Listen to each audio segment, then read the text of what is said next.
რითიც მინდა რომ დავიწყოთ დღევანდელი გაეცემა, თითოეული მაყურებელი ჩემს ძალიან ღირებულია და ერთ-ერთმა მაყურებელმა კომენტარებში დაწერა, რომ რატომ უკეთია ჟურნალის სათვალე, რაღაცა კონტაქტი იკარგება მაგ დროს რესპონდენტთანო. ხო და გეტყვით იმას, რომ თვალზე მაქვს რაღაც მცირედი პრობლემა. შესაბამისად, ჩემთვის მსხვის სხივი თვალზე კატეგორიულად არ შეიძლება ეს ერთი ამბავი და მეორე ამბავი ის, რომ საერთოდ არ ვფიქრობ, რომ რაღაც კონტაქტი იკარგება.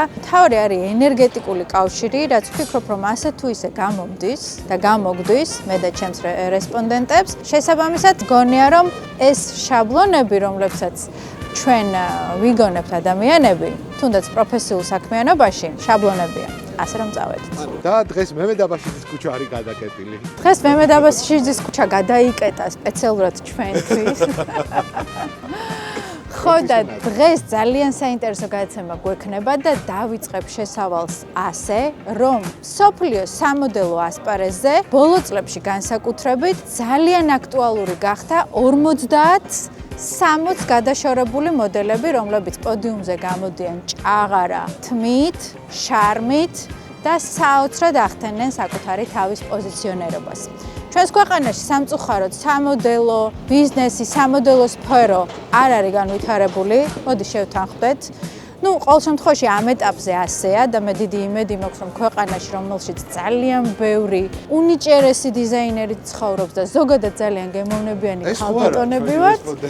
ზოგადად ძალიან გემოვნებიანი ხალხი ვართ, აუცილებლად განვითარდება ეს სფერო, მაგრამ აი ეს ტენდენცია, რომ 50-60 გადაშორებული მოდელები სოფლიო სამოდელო ასპარეზზე გამოჩნდნენ, საქართველოშიც გამოჩნდა საოცარი ქალბატონი, რომელიც 60 წლისაა, ბათუმელია და მისი ფოტოები განთავსდა Vogue-ის ფურცლებზე.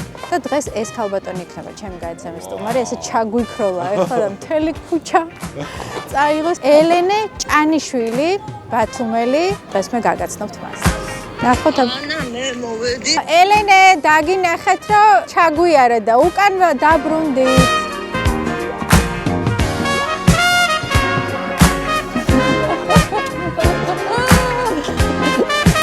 ხარერა გაგიცანე. სხვასთან არა. ისეთ ფორმაში ხართ, რომ არ არსებობს რომ ჩაიარო და არ გაჩერდეს, არ დაპაუზდეს მთელი ქუჩა. ყველა ხალი მე მგონი. არა, ყველა ხალი ვერა. ყველა ხალი თავისებურად ლამაზია. გავიკეთოთ მიკროფონი. კი ბატონო. აბა ჯერ გავშინჯო ყავი. გასინჯეთ ხო, ოღონდ ცხელი არ იყოს. ხომშტობა აქ. ბატონი როგორ ყოველთვის დონეა რა. ელენე, ჯერთი გაოცებული ვარ, აქამდე როგორ არ გიცნობდით? თან ბათუმელი ხარ. ხო. ალბათ არ ცხოვრობდით, ხო? რაღაცა პერიოდ. 27 წელი ალბათ. მართლა? ხო, თბილისში ვიყავ, დედა ძიძვენ თბილისელი იყო და სულ ამბობდა ჩემი თბილისი მინდა, თუმცა ბათუმში ჭკვა ეკეტებოდა და მე ისე სისხორციანად ბათუმელი ვარ, არ ვიცი. ჩემი შვილი 6 წლის იყო, რომ წავიდა აქედან სკოლაში თბილისში. შევიდა და ვერათქმევია თბილისელი ვარ, თუმცა თბილისში გაიზარდა, ძალიან გვიყვარს თბილისი და ქალაქი და ულამაზესია და ჩემი ბავშვობა იქაც გამიტარებია, მაგრამ ჩემია ბათუმი, რა ვქნა, მიყვარს. ჩემი სილამაზეა. ხართ? კი, კურო გაქანებული. რა საქმიანობდით და დღეს რა საქმეა? მუშაობდი სათამაშო ბიზნესში, კაზინოში და ბათუმში 90-იანებიდან დაიწყო. და იმ პერიოდიდან ვიყავი მაგ სისტემაში. კი, 30 წელი მერე ბოლოს პანდემიამ თავისი კორექტივები შეიტანა. მე ეს კორექტივები გამოიხატა იმაში, რომ მოვხდი შემცირებაში და პირველი მქონდა პანიკა, მაგრამ როგორც ყოველთვის ამას ყველგან ვამბობ და კიდევ ერთხელ გავიმეორებ, რომ ჩემი შვილი დამიდგა გვერდი, დედა გეშინა, სულ მაგას ვოცნებოდი, როდის წამოხვიდოდი მაგ სამსახურიდან. იმიტომ კი არა ხა ცუდი და საშინელება, არა, უბრალოდ იყო დაღლა, გონებრივი ფიზიკური ზღამის მენებში მუშაობა და ხა უკვე ცოტა ასაკში ეს მაინც თავის კვალს ტოვებს. პერიოდი დამჭირდა აზრზე მოსვლის, აქ ამ დროს პანდემია გვინავდა, იყო ერთი ამბავი. მერე მოხდა ის მომენტი, რომ ჭაღარა უკვე მე 15 წელია, რაც თმას არ ვიღებავ. ჩემი პროტესტი მაგაში გამოიხატებოდა, რომ არ არის ჭაღარა ეს მოულელობის, სირცხვილის ნიშანი. მამაკაცი ჭაღარავდება რაღაც ამაყად ლამაზად და ხალი რატომღაც განძიხდება თუ თმას არ იღებავს, რატო? ანუ სხვის შემთხვევაში ახალგაზრდავებს და ალბათ ამიტომ. ეგ არის ახლა რა შეეცით საქმე. რა ეთყობა ელენეს რომ ახალგაზრდა არ არის? ელენე ერთეული შემთხვევაა. არა, ყველას აი პროცენტულად სხვადასხვა პროცენტი გრადაციების ყველა თავისებურია, უბრალოდ ამას მთლიანობაში როგორ წარმოაჩენ თავს. ამას აქვს დიდი მნიშვნელობა ჩაცმულობას, ზოგად ვაიბი როგორი მოგაქვს, ანუ განწყობა, რა ვიბრაციებზე ხარ? კი, შენს თავში თვითონ რას გრძნობ? მე არ გრძნობ, რომ ჭაღარა არის ნიშანი სიბერის, იმიტომ რომ 15 წლის ვიყავი პირველი ჭაღარა რო გამიჩნდა და ანუ 15 წლის ასაკში დავბერდი რა ხან ჭაღარა წამოვიდა. ნუ ჩვენს ასოციაციაში მე მგონი უფრო ჭაღარა შემოიტანა აი ზღაპრებში, რატომღაც ეს ბებო უნდა იყოს ასეთი გაპუწული თავით და ბაბაიაგა რო არის. რაღაცა სტერეოტიპია. სტერეოტიპი არის მე მგონი მსოფლიო მასშტაბით და ძალიან ძლიერად ამას უმღერის უნისონში ეს სილამაზის ინდუსტრია. ილონ მასკის დედა გამახსენდა პირველი, რომელიც ამ კუთხით ძალიან წარმატებულია და საოცრად პოზიციონირებს და სასწაული ფოტოები აქვს და ბევრი ცნობილი მოდელი, რომელიც დემონსტრირებას ახდენს სწორედ ამ ჭაღარით საკუთარი სხეულის და სხვა დანარჩენის. მოდელები, მსახიობები, მაგრამ მე ქართველ ქალბატონებს და გოგონებს მინდა უთხრა, ჩვენ მაგათ ვაჯობებთ, იმიტომ რომ ილონ მასკს სამსართულიანი ოფისი აქვს, სადაც დაწყებული მანიკურშადან დამთავრებული. აბსოლუტურად პროფესიონალი ვიზაჟისტი და ფოტოგრაფები ემსახურება. ჩვენ ასეთი საშუალება ამდენის არ გვაქვს, მაგრამ მაინც ახერხებენ. საიდან დავიწყე ზოგადად ბლოგი გავხსენი, რომ როგორ მოუვაროთ ჭაღარა თმას, იმიტომ რომ მაგაზეც არის ბევრი სტერეოტიპი, რომ ჭაღარა თმა ხარისხით იცვლება, ხდება მსხრევადი უხეში. არაფერი არ ემართება თმას, ეს არის ჩვეულებრივი თმა, რომელსაც პიგმენტი არ აქვს, თორე სხვა სტრუქტურულად, ანატომიურად იგივე არის, რაც ნებისმიერი თმა, რომელშიც მელანინი არის. ანუ ყველაფერი დაიწყო თმის ფერით და ბლოგით. 56 წლის ვიყავი მაშინ, ანუ 4 წლის წინ და ერთ-ერთმა ჩემმა ნაცნობმა მომწერა, რომ მოდელს ეძებსო ფოტოსესიისთვისო 20-დან 45 წლამდეო და ნუ მე ვთხარ მე ახლა 45-ის არ ვარ, 57-ის ვარ მეთქი და ხარ ისე ელენე ვარ თუ არ მივწერდი, მაინც მივწერენ და ის იყო სამი სიტყვა, ყველგან ახალგაზრდებს ეძებთ თქო და რაღაც ცრემლიანი ემოჯი გაუგზავნე და უბრალოდ ეთყობა გადმოვიდა ჩემ გვერდზე, ნუ ეს თეთრი თმა რომ დავინახეო, გავგიჟდიო, იმიტომ რომ 5 წელი ვეძებდიოთ. თეთრი თმა ძალიან ასაკოვანი და ნუ თმა ჭაღარა ნამდვილად არ მეგონაო და აქედან გამომდინარე მოკლედ დამპატიჟა ფოტოსესიაზე და იმ აქედან დაიწყო. ჩემი გადმოსახედიდან განათლებით პროდიუსერი ვარ, შოთა რუსთაველი მაქვს დამთავრებული და ალბათ ეს დამეხმარა გარკვეულწილად, რომ საკუთარი თავი პროდუქტი, როგორც პროდუქტი შევქმნი, მივხვდი, რომ ეს ნიშა საქართველოში ცარიელია, თმა ჭაღარა, ასაკოვანი, გრძელი. ფაქტიურად პირველი ხართ, შეიძლება ესე ითქვას? ნუ ამ პარამეტრებით კი. თან პარამეტრებს ვარღვევ, სამოდელო პარამეტრებს ყველანაირად ვარღვევ, სიმაღლე არ მაქვს. დემნა გვასალიაც არღვევს სამოდელო პარამეტრებს ხო და აი მე რას ვამბობდი, დემნა გვასალიამ ჯერ არ იცის, რომ მე მას ვჭირდები. გუნდი ვარ. უბრალოდ არ იცის ჯერ. აუცილებლად გაიგებს. ვოგის ფურცლებზე როგორ აღმოჩნდა? ვოგის ეს არის ონლაინ გამოცემა, ისევ და ისევ ოლგას მეშვეობით, იმიტომ რომ მანამდე ბევრჯერ გააგზავნიდა ფოტოებს, უნდოდა რომ ყოფილიყო მაგ ჟურნალში. ჩემთან გაუმართლა და მეც როგორც ვეძახი, რომ ფერია ხარ ჩემთვის მეთქი. ნათლი დედა ფერია თქო, როგორც კონკიასთვის, ისე ოლგა მეუბნება, რომ ელენე თქვენ ჩემთვის ხართ თქო, იმიტომ რომ თქვენი ფოტოთი გავედიო ბლოგში პირველად და მე ჩემი რეაქცია რო იყო რომ მოვიდა მოსალოცად და მანახა ეს ყველაფერი უკვე ოფიციალურად ეს ბეჭედი დარტყმული რომ მიგვიღეს და არის ერთი ამბავი. აი თქვენი შეგრძნება პირველი რა. ჩემი შეგრძნება ეს ფოტო რა მოაწონა მეთქი. მაგრამ მე რომ დაუკვირდი მივხვდი რომ რაღაცა ის იტალიური ვოგის თავარმა რედაქტორმა რაღაცა დაინახა ალბათ ცისადავე, რაღაც მინიმალიზმი, ხასიათი მეთქი, არ ვიცი, იმიტომ რომ რამდენი სოფლიო მასშტაბით მილიონობით თმაჭაღარა ქალბატონებია და მილიონობით ფოტოები იგზავნება და რატომღაც ეს ალბათ მოარჩია. საქართველოში რატო არის ეს სტერეოტიპი, რომ 60 წლის ასაკში ქალბატონი უკვე უნდა იყოს ბებია? კი ბატონო, კაცო, ბებიობა ძალიან კარგია და უნდა იყოს კიდევაც ბებია, მაგრამ ბებია გულისხმობ ხანდაზმულობის გაგებით. თანაკლასელი მყავდა 30 წლის ასაკში გახდა ბები. ანუ მაგაზეც ხო რაღაც ჩარჩოები, კრიტერიუმები არ არის დასმული.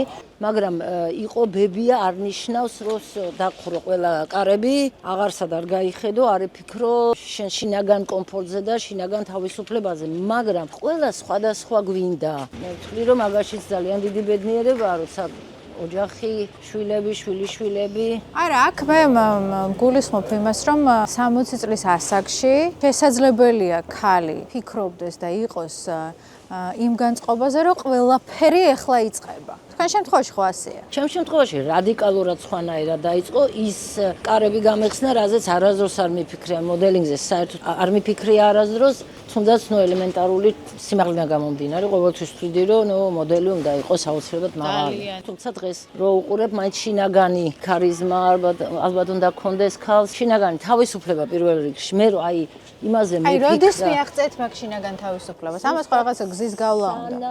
როცა დავანებე ჩემი თავის ხვასთან შედარება. ის ისეთია, მე ისეთი არ ვარ. მეტამორფოზი. კი, მე ისეთი რა ხან არ ვარ, ესე იგი უნდა ჩავიკეტო, რატო მე ვარ. იმაზე თუ ვიფიქრე ახლა მეზობელი რას იფიქრებს ჩემზე და ისე ხა მე როგორ გამომხედავს და ქუჩაში მოვდივარ და ვიღაცამ ჩამირბინა, უბრალოდ შემხედა და იმას ორ წამში აღარ ვახსოვარ. რატო ვიდარდო ის ჩემზე რას იფიქრე? მე ხო მას არ ვაწუხებ.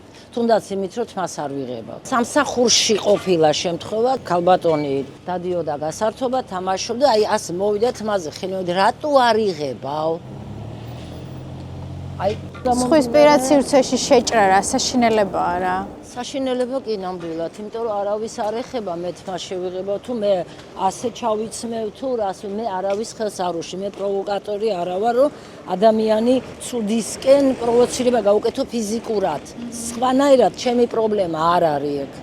ეს მის თავშია, მის რეალობაშია ის რომ არ მოწონს თმა შეღებილი აქვს ქალს თუ არა აქვს. ეს არის მის თავში, ჩემ თავში არ არის. ჩემი რეალობა არ არის. ეს მისი პირადი პრობლემაა. თუმცა ბათუმი პატარაა და მაინც დამოკიდებულება იყო, რომ ხალხის თვალში როგორ გამოჩნდები და ხალხი რას იფიქრებს, მაგრამ რატო გაკითხებით, იცი, რამდენი წელი დაგჭირდა? ხო და მაგას ვამბობ, რომ მე მგონი ბავშვობიდან ეგ ვიყავი, იმიტომ რომ წარმოვიდგინე ახალგაზრდობაში მეტალიკა რო შემოვიდა ზოგადად ეგ მიმართულება, ანუ პულემეტნი აბოიმა გაკეთებული დავდიოდი და სულ რაღაც ქალბიჭა ტიპი ვიყავი და ხან ჩხუბობდი, ხან მილიციაში მიმიყვანდნენ ჩხუბის გულისთვის და ვიყავი ერთამ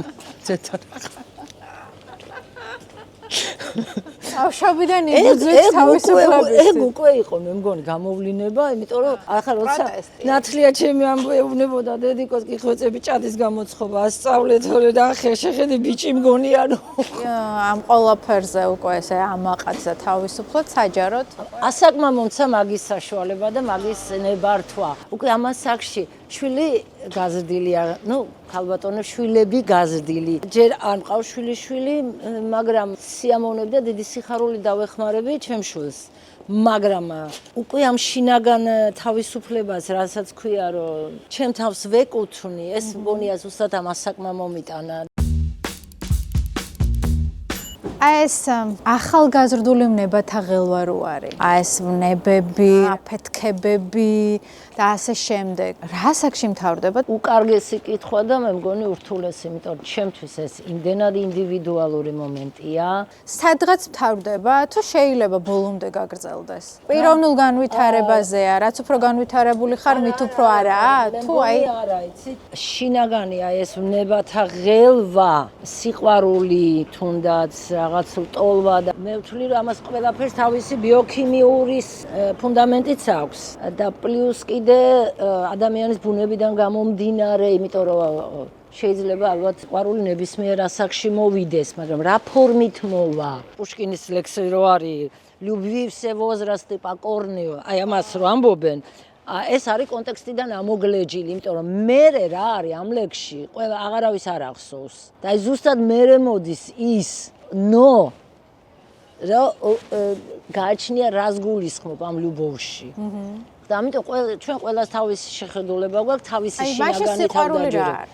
სიყვარული ჩემთვის ეტაპობრივად დაყოფილი. პირველი არის ზუსტად აი ეს ქიმია. აჰა, ქიმია აუცილებელია, ხო? კი, აი ეს გაიელვა, ეს აფეთქება, ეს აი აქ სიგიჟე. ვაგეთ წეუცება გიფეთქდება რაღაცა და ჩემ თავზე გამოცდილი და რო ვიჯექი და რომ ეტყოდნენ გოგოები, მოდის და მე აქედან აქ იმენა ატომური ბომბი რო ამიფეთქდებოდა. აი რეტროში რო ვიჯექი და აი სპინი მოზგამ ჩუსტუიო და აი ზუსტად ეს ყველაფერი. აი ეს დაუღვივებელი შეგრძნებაა? დაღვევებულ ასაკში არ არის ეს შეგრძნებები?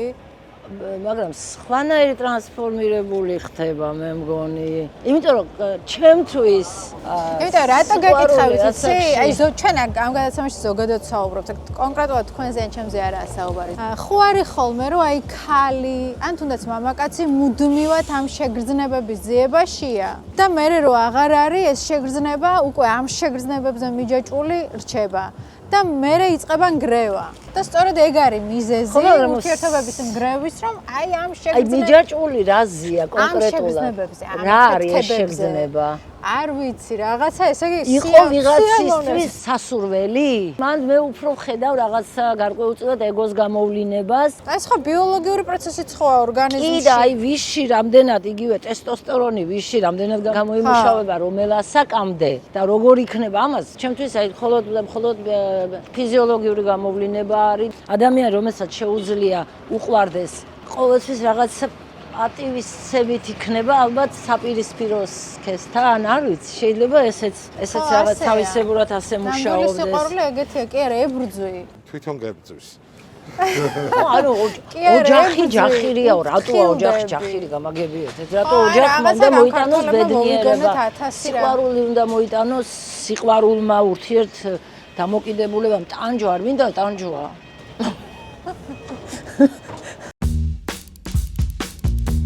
ახლა ჩემთვის აი ძალიან ემოციურად ისეთ ადგილზე ვდგავართ. მთელი ცხოვრება რომ მიჯაჭვული ვიქნები ამ ადგილს, აი აქ იყო ზუსტად სახლი, სადაც მე დავიბადე და გავიზარდე. უმაღლესი საბჭოს ადგილას? კი, მანდ იყო ზუსტად აქ იყო დიდი მოედანი იყო. ტარდებოდაზე პარადები და ასე შემდეგ. გასასვლელი იყო ეგრეთ წოდებული პიშევიკებისკენ გემჩენებელი ქარხანა, ყველაფერი აი და აი აქ იდგა ორი ორსართულიანი სახლი. ესე იგი ჩემი მეზობელი ყოფილიყარ. მეც აქ დავიბადე 12 სართულიანი. ძეგლი ხო ეს იყო მთავარი შტაბი სათამაშო. ძეგლი სიმართლე გითხრათ არ მახსოვს, მაგრამ აღლუმები მახსოვს ამ ქუჩას. გორკა ეგრეთ წოდებული, სულ მაგორკაზე მაყვალი იზრდებოდა და სულ კრიფავდა. ჩემი იყო ბარბიუსის ქუჩა პირველი და 3 ნომერი. ეს ორი სახლი რო იდგა, ერთში ბავშვთა ბაღი იყო, ის იყო პირველი ნომერი ბარბიუსის. აქედან იწყება ამ ქალაქის ათვლის წერტილი. ნომერი 1. ცოტა კიდე გახვიდოდით და ჩემი მესამე სკოლა იყო მაშინ. ოფიცერთა სახლი. ოფიცერთა სახლთან იყო, მოპირდაპირ მხარეს. მამაზე გვიამბეთ. მამიკო ქორეოგრაფია რეზო ჭანიშვილი. აქ მოღვაწეობა აქ დაიწყო. განსაკუთრებული სიმბიოზი მაქვს მამასთან. მრჩეველი, მეგობარი, აი რა უნდა მინდოდეს რომ მამიკოს არ ვკითხო და არ მივიღო რაღაც რჩევა. ის კი არა მოდელინგთან დაკავშირებიდაც აი მაგასაც კიდევ ერთხელ ვიტყვი რომ ვიმეორებ სულ. გაქვთ ამ თემაზე საუბარი? კი, პირველად რომ პოდიუმზე უნდა გავსულიყავი, მაშინ მახსოვს მამიკოსთან გავიქეცე ხა ქორეოგრაფია, ბუმბერაზი ქორეოგრაფი და მამა მეუთხარი ასე მეთქი და ვაჩვენებ ეს მოდელების ვინ როგორ დადის ხა სხვადასხვა ტექნიკას, იარულის რაღაცა და მამა რას მირჩევ. პირველი კითხვა ესენი რამდენი წლის არიანო? ნუ ეს ასევე უბნებისა. მერე ეს მეუთხარი ნაომი კემბელია, კი ეს გამიგიაო და დააკვირდიო როგორ დადიოდა ახალგაზრდობაში და როგორ დადის ახლაო და პირველი რაც მითხრა ხო რომ აი თეძოსო ანუ ამ ხევას ნუ გააკეთებო ის ახალგაზრდა რო ხარო სხვა ცეცხლი მოგაქვსო და უფრო ასაკოვანი მოდელი უფრო დინჯი უნდა იყო და ანუ აი ეს არ გააკეთო მიხცი და აუ რო დაუკვირდი რამდენიმად სწორი იყო და ჩევები რაც მომცა წელი როგორ დამეჭირა შოქში ვიყავი ნუ იმიტომ რომ ქორეოგრაფი რო არის და ასაც გთქვამს რომ ჭანიშვილები ან ცეკვავთ ან მღერი ვართ ან ხატავ და პოდიუმზე თუ გავიდოდა ჩემი თან 57 წლის ასაკში მაგას არ ვიფიქრებდიო და თან ესე მე ვთვლი რომ თავხედურად გავედი მეთქი ვაშაყი რომ ისე აი იყო ეს რაღაცა ჩურჩულები, მithkomethkwები, ჭორები, ან რაღაცა გამაღიზიანებელი რეპლიკები, რაც თქვენ არა, იყო,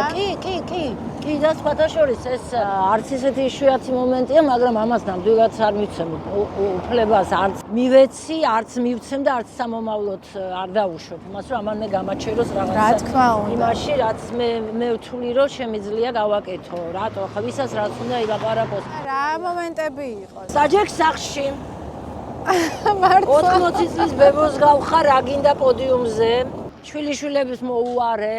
ეს იქ ვიღაცებმა რაღაც მერსკა ეს ტარუხავ რაღაცებს, წერდნენ. რაც შიგნით აქვს, იმას ალბათ ანთხევს. არ ვიცი, პრინციპში არც ვამტყუნებ და არც ვაძაგებ. თვითონ იხარშონ თავის ემოციებში. მე აბსოლუტურად ეგ არ მეხება და ვერ შემეხება. ეს თავიდან არის ხოლმე და მე რო გეჩვევიან ნელა ისე კარგად იცვლება დამოკიდებულებები. თვალიც რო ეჩვევა, თვითონ თემაში თავის შინაარსით რო ამ ყველაფერს ადამიანი ეჩვევა, მე მისი განწყობაც იცვლება. არა მართლა ეგრე არის. ეგეც რო არ იყოს, მაშინ საერთოდ ვერავინ ვერ გაბედავს შეცვალოს თავისი ცხოვრება. აი მე რატო ვერიდები ვთქვათ და რატო მაშინებს, როცა ილანძღებიან კომენტარებში. იმიტომ კი არა რომ მე მწყინს, არამედ იმიტომ რომ ვიღაცა ჩემი შემხედვარე იტყვის მოდი რატომაც არა მე რა ნაკლები ვარ პირიქით მე მიხარია გვერდში და თუ მეყოლება თანამოაზროვნე ჩემნაირი გიჟი კაი გაგებიც ვის როგორც უნდა ისე იფიქროს და როცა ადამიანი არ არის მზად თქვა კრიტიკა მიიღოს და ამას ანიჭებს ყურადღებას ის რომ წაიკითხავს შეშინდება რომ ოპა ასეთი რაღაცა რომ ჩემზე თქვან ამას ვერ გადავიტან არა და ზუსტად ეს კრიტიკა ხშირ შემთხვევაში ძალიან ნიჭიერი და პოტენციურად წარმატებული ადამიანების გაჩერების მიზეზი. აუ, კი. ძალიან ბევრი ადამიანი გაჩერებულია სწორედ იმიტომ, რომ კრიტიკას ვერ გაუძლეს. კი, ნამდვილად მასია და გეთანხმებით. აი ეგ არის ზუსტად რომ არ უნდა ვიყოთ დამოკიდებული იმაზე, რომ სხვა რას იტყვის. თუ არ უშლით ფიზიკურად და აი არ ვაბიჯებთ რაღაც ფეხ, გავაკეთოთ. რომელსაც რეალურად არანაირი საერთო არ აქვს. რაც გვინდა, აი მართლა უცხო ადამიანს იმას აი სულ არ ვაინტერესებთ სინამდვილეში.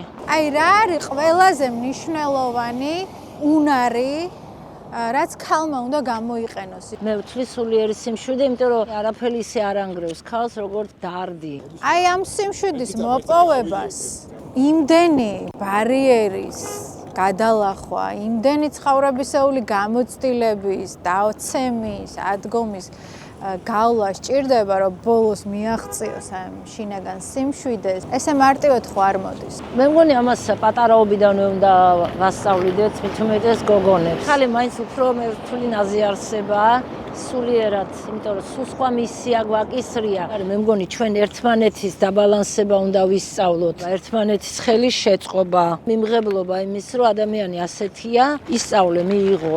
ელენე, რა მაინტერესებს იცით?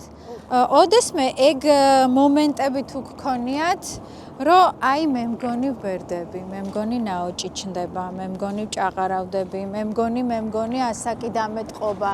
აი ამის შიში ქალბატონებს აქვთ, ხო? კი, აქვთ და ალბათ მაგიტომაც ვებრძვით ამის გამოვლინებას, ხო, გარკვეულწილად. მე ისეთი აღარ ვიქნები, როგორიც ვიყავი. ხო, მაგრამ ახლა ელენეს ნახუშვარი მშვიდად უნდა იყოს. ნელ-ნელა სილამაზე მილევადი გახდა. არა, ბევრი ყავს მართლა ესეთები, აი ძალიან ბევრი.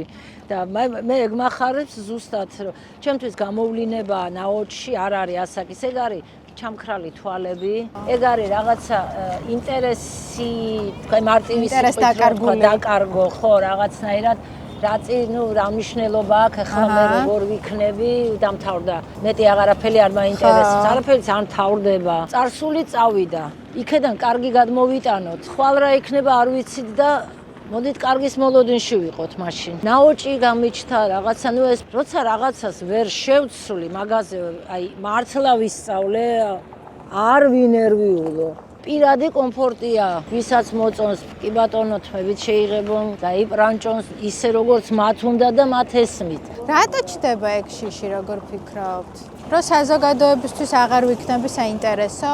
თუ აი რა არის? საიდან მოდის ეგ შიში? საზოგადოება არა, აქ მაინც მე ვთვლი, რომ აღფრთოვანება აკლდება ადამიანს, ცხოვრების და სხვისგან ის დოზა ალბათ. სიბერის შიში ხო არის ეს? ერთ-ერთი მთავარი შიშია იმ სამეულში.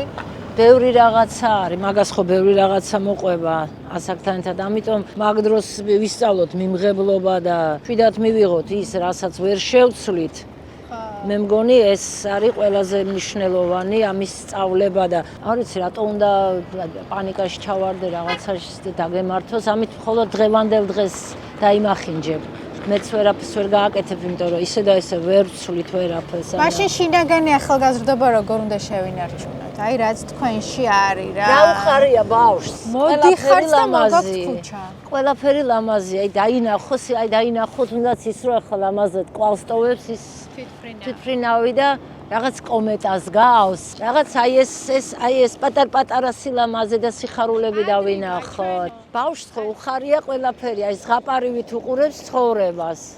ჩვენ კი ვიცით, თქვათ, რომ ახლა ის აი ბულვარში ხა ულამაზესად გააკეთეს განათებები. ხო ვიცით, რომ ახლა ლამპოჩკებია იქ ჩართენ გამორთენ, მაგრამ აი გუში რო და მივედი და უყურებდი, აი უცებ იქ რაღაც პრინცესას ეტლი დავინახე, ხო? უი, აქედან არ შევსულვარ მეთქი, აქედან გავიარე, დავდექი. აი, შინაგანი ბავშვი რო არ დიდხანს არ დავკარგოთ. ეგ არის ჩვენი შინაგანი სულიერი ახალგაზრდობა. ანუ ბავშვად იბადები და მერე წლებთან ერთად ტალღებით უნდა იყო მაქსიმალურად. მაშინ გაგიხარდება ცხოვრება, ბავშვს ხო უხარია. ვა, რა საინტერესო კითხვა იყო და მართლა დამაფიქრებელი. ნუ მე ვთვლი, რომ ეს მაინც ამასთან არის, რომ შინაგანად სულიერად ნუ დავბერდებით. თორე ხა ამ ნაოჭებს, რაც არის ამ ცვლილებებს ასაკობრივ სკანზე, ამას ვერაფერს ვერ უზამ და არც მინდა ნუ ეს ვარ, რაც ვარ. მე მიხარია ბევრი რაღაცა და ჩემთვის რა არის ალბათ საწინდარი. შინაგანი სიამაყე იმით, რომ ელენეს შეუძლია ყოველ დღე 10-12 კილომეტრი აი გავიარო ბულვარში ერთი თავიდან ბოლომდე, რასაც ვაკეთებ, რომ ტონუსში ვიყო პირველ რიგში. სადაც კი მუსიკას გავიგონებ ეგრევე. მოძრაობა. ცეკვას ვიწყებ კი. ასულ ერთია ჩემს შეიძლება ჩავიარო, იქ ბამბოლეო გავიგონე, რა სადღაც რესტორანთან დავდგე და გავაჯაზო. ანუ ეგეც ხო არავის არ უშლი. ეგ არის ჩემი ელექსირი ერთ-ერთი. კლუბი ალბათ ამ ჭიქიდან, რასაც შინაგანი ახალგაზრდობა ქვია. პლუს მე ვარ ქალი, რომელიც იმით რომ მოდელინგშია, ფულშოულობს, გადაღება იქნება თუ დეფილე იქნება თუ რა იქნება. ძალიან მინდა რომ 60 წლის ასაკში თქვენსავით გამოვიყურებოდა. თქვენინება? რადგანაც არა. აუცილებლად ასეთი ვიქნები 60 წლის ასაკში. გინდა გაიცინო, ძალიან გაიზარდა ასაკი, რომელიც მხოლოდ მართლა ციფრებია. დღეს უკვე 60 წლის ასაკში ქალბატონები განსაკუთრებით გამოიყურებიან ისე როგორც თქვა 20-30 წლის წინ 45 წლის ასაკში. ანუ 15 წლით ასე თქვა თითქოს გაიზარდა. არა, ეგეც ვალდებულება არ არის. მე ვამბობ, რომ მე არ ვარ ვალდებული გავალამაზო სამყარო. მე თუ მინდა, იგივე ტუჩსაც წავისმევ გამო თუ არ მინდა არ გავაკეთებ. არ ვარ ვალდებული, არა ვარ გოგონებო, არ ვართ ვალდებულები, აი ეს უნდა გავიგოთ. და თავისუფლება მაშინ მოვა, ხო? და ის შინაგანად რაც ქსიამოვნებს იმას რო ვაკეთებ, მაშინ ხარ ბედნიერი. ავტომატურად უკვე ლამაზი ხარ. კი. სამომავლოდ რამეს გეგმავთ? ფართო მასშტაბიან გადაღებებს, დეფილეებს და ასე შემდეგ. კი, ახლა და თუ არის რამე არის კი თბილისში დავდივარ, ძირითადად იქ ვარ. ოცნებაში მაქვს ჩვენი ქართველ დიზაინერისთვის გამოვიდე, დამინახოს დემნასთვის მინდა გამოვიდე, პლუს იორჯი იამამოტოსთვის მინდა გამოვიდე. ქალბატონებს რომლებიც მოწყენილები არიან, რომლებსაც გონიათ, რომ რაღაცა ასაკი შემოეპარათ და ინტერესი აქვთ დაკარგული ცხოვრების მიმართ, მინდა რომ მივმართოთ, რომ გონია, რომ თქვენ სერიოზული мотиваცია ხართ და კიდევ იქნებით ბევრი ქალბატონი. მართლა მინდა და მართლა მიხარია, როცა მას გვძნობ. რა მნიშვნელობა აქვს, რამდენი წლის ვარ, არასდროს არ არის გვიან რომ ვიყოთ ბედნიერები. გვიხაროდეს ხედავდეთ სილამაზეს, აი იმ სულს არ გამოვეკიდო, პირადად მე ასე ვფიქრობ, რომ მოდით იმ ცუდის მაგივრად კარგს დავინახავ და ამან მომიყვანა ალბათ დღეს რომ პატივი მხვდა წილად რომ თქვენ დამიძახეთ და ვარ თქვენთან ერთად ეს შინაგანი თავისუფლების შედეგია. ძალიან დიდი მადლობა რომ დამითმეთ დრო და მართლა მიხარია რომ გაგიცანით. პირიქით ჩემთვისაც ძალიან სამაყვა და მეამაყება რომ აქ ვარ. თქვენს გვერდით. ამ შესანიშნავ სტაფთან ერთად დღეს ვისაუბრეთ, ვიყავით ერთად. აგერ სულგაც აუ ეს კადრები უნდა შევინახო, უეჭველი შოა.